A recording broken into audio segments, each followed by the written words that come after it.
I was reading an article about how the federal government now has a debt of $37 trillion, and we're adding to it by $2 trillion a year.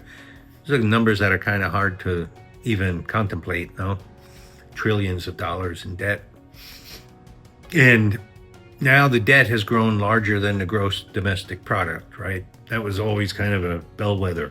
And when a country was getting in trouble, I remember when I was a kid, Italy went over a debt bigger than the total gross domestic product for the year. Anyway, it made me think about the question of debt and the seventh commandment, thou shalt not steal. Right? When we examine our conscience, especially we have a good guide to examination of conscience, it's not just about stealing things that other people have, but it's also about paying our debts, right? Being able to pay our debts is a moral imperative. Sometimes we treat it like, okay, if you can get out of it, it's no big deal.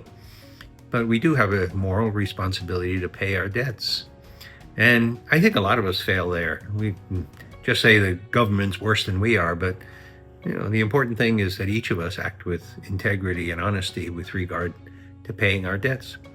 I think there's a real danger for us for greed and avarice when we live beyond our means.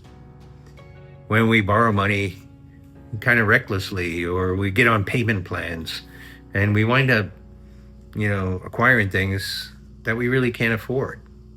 And it's more driven by our covetousness and our greed or avarice than it is by any real need to have the things. And we have to keep that in check.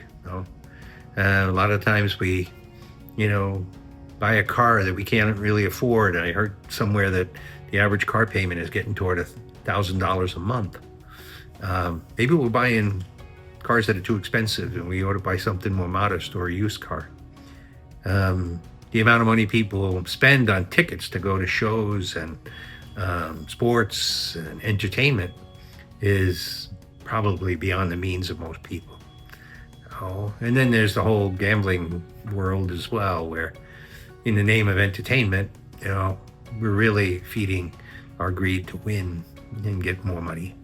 So we got to keep these things in check. The virtues of being discreet with our money and saving and putting money away and only buying things when we really need them and when we have the money. That's a good way to live, so we don't get ourselves in debt, and above all, that we check that greed and avarice.